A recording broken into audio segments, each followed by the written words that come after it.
Protein, वे protein इन particular, कितने scoops, कितने ग्राम, दिन में कितनी बारी खाया जाए, वर्कआउट के बाद, वर्कआउट के पहले।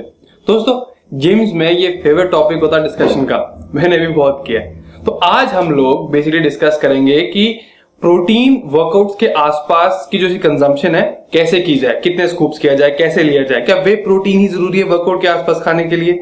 अगर मैं से मॉर्निंग में वर्कआउट करता हूं तब डोसेज क्या होनी चाहिए, अगर इवनिंग में वर्कआउट करता हूं तब डोसेज क्या होनी चाहिए।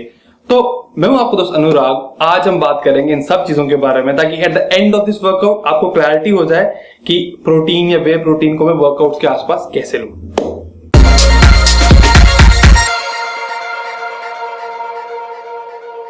ये जो आज का कॉन्सेप्ट है हमारा प्रोटीन का, इसको मैं एक एग्जाम्पल के थ्रू दिखाना चाहता हूं। मान लीजिए दो ट्रेनीज है, एक का नाम आकाश है, एक का नाम अमन है। अब आकाश और अमन में से ये इन दोनों की जो वर्कआउट टाइमिंग्स हैं अलग अलग हैं।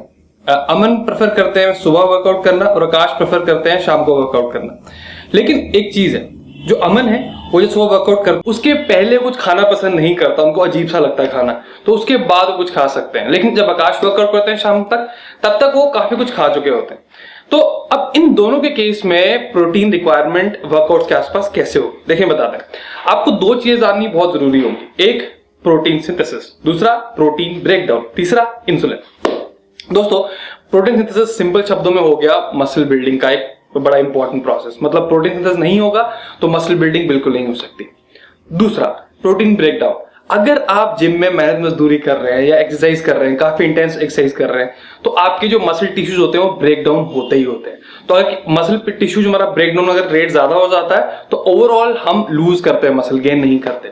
और तीसरा इंसुलिन। दोस्तों इंसुलिन सबसे एनाबॉलिक हार्मोन है। इसका मतलब क्या होगा, इसका मतलब ये हो गया कि अगर हमारी बॉडी में सही टाइम पे इंसुलिन लेवल स्पाइक करते हैं तो हम मसल मास अच्छा गेन कर सकते हैं।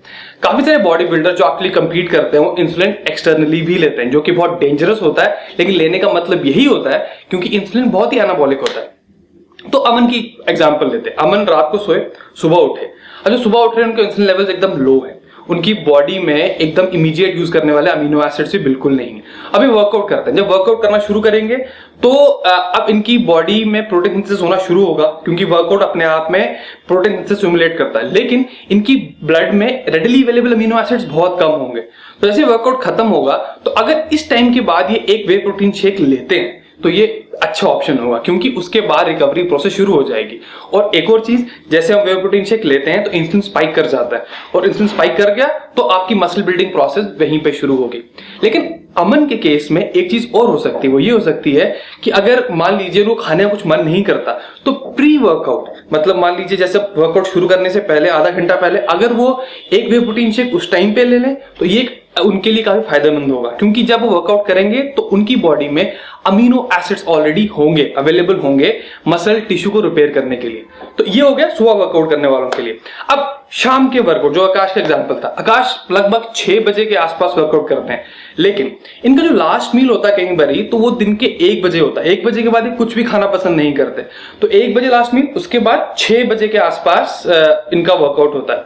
अब होता क्या है कि जब हम कोई प्रोटीन रिच मील खाते हैं तो उसके बाद एक आपकी बॉडी में अमीनो एसिड की सप्लाई शुरू होती है, वो 2-3 घंटे के आसपास पीक करती है, तो उसके बाद फिर लो हो सकती है। तो अगर आकाश कोई प्री वर्कआउट मील नहीं लेते, मतलब मान लीजिए अगर 6 बजे का वर्कआउट है और ये 4-4:30 के बाद कुछ लेना चाहिए, मतलब अभी एक प्रोटीन कार्ब रिच मील या एक कंप्लीट मील अगर वो नहीं ले रहे तो इनको भी पोस्ट वर्कआउट में एक स्कूप वे प्रोटीन लेना काफी लाभदायक होगा। दोस्तों अब बात देखिए, वे प्रोटीन की बात मैं क्यों कर रहा हूं। ऐसा नहीं कि वे प्रोटीन में कुछ बहुत खास बात है कि आप वे प्रोटीन, आपको सिर्फ वे प्रोटीन ही लेना चाहिए। अब कई लोग क्या कहते हैं, वो कहते हैं कि वे प्रोटीन बॉडी में बहुत जल्दी एब्जॉर्ब हो जाता है इसलिए आप वे प्रोटीन लीजिए। तो इसका मतलब ये है कि अगर आप वे प्रोटीन अफोर्ड नहीं कर सकते तो आपको अपनी किडनी बेचनी होगी वे प्रोटीन लेने के लिए, बिल्कुल बेवकूफाना बात है। आप वर्कआउट के बाद कोई भी मील खा सकते हैं क्योंकि आप कोई भी मील खाएंगे जिसमें प्रोटीन अच्छी क्वांटिटी में है तो जैसे आप वो खाएंगे आपके पेट में पहुंचेगा, सारे रिएक्शन शुरू होंगे, इंसुलिन उसी टाइम पे आप हो जाएगा। तो जैसे इंसुलिन आपकी बॉडी में रिलीज हो गया, मसल प्रोटीन सिंथेसिस उसी टाइम पे शुरू हो गया। वे प्रोटीन की हम बात करते हैं सिर्फ कन्वीनियंस के हिसाब से, क्योंकि आप एक स्कूप डालिए, एक स्कूप अपने शेकर बॉटल में शेक कीजिए और एक आराम से आपका मील तैयार हो जाता है। कन्वीनियंस से ऊपर वे प्रोटीन किसी और अच्छे जो होल फूड्स हैं, जैसे आपका पनीर हो गया, चिकन हो गया, कोई खास एडवांटेज नहीं है इसकी। तो जो वो होती है पोस्ट वर्कआउट एनाबॉलिक विंडो, जिसे कहते हैं कि अगर आप एकदम से वर्कआउट करके आए और उसके बाद खाना बहुत जरूरी है। दोस्तों अगर मैं साइंटिफिकली बात करूं तो स्टडीज बहुत इसके ऊपर वो हैं, मतलब डिबेटेड विल है काफी, मतलब एक डेफिनेट आंसर हमारे पास नहीं है। लेकिन फिर भी एक रिकमेंडेशन जो अच्छी वो ये है कि वर्कआउट के आसपास अगर आपके मील्स हैं तो वो ब्लड में अमीनो एसिड सप्लाई अच्छी रखते हैं, आपका मसल प्रोटीन से प्रमोट होता है, हर चीज अच्छी होती है। तो स्टैंडर्ड रिकमेंडेशन अगर सब कुछ सही है तो वर्कआउट के पहले कुछ खाइए, 1-1.5 घंटा पहले, और वर्कआउट के बाद में भी खाइए, ताकि मान लीजिए 4 घंटे की जो विंडो है, 1.5 घंटा पहले, 1.5 घंटा बाद में, 1 घंटे की जो आपका वर्कआउट है, आपके 2 मील्स हो जाएं। और अगर आप शाम को वर्कआउट करते हैं तो ऐसा ना हो कि आपका जो लास्ट मील है वो 5-6 घंटे पहले हो, आपका जो लास्ट मील है वो 1.5-2 घंटे पहले हो, ताकि जब वर्कआउट करें तो आप रेडिली सारी सप्लाई हो अमीनो एसिड्स की। तो दोस्तों आई एक्सपेक्ट कुछ डाउट्स आपके क्लियर हुए होंगे कि वर्कआउट के आसपास प्रोटीन की टाइमिंग्स कैसे करें, न्यूट्रिएंट कैसे लें, मील्स कैसे लें। अगर आपको कोई डाउट है या कुछ भी प्रॉब्लम्स हैं तो कमेंट या ईमेल कीजिए, reply. So thank you so much for watching, I see you next time, till then bye bye.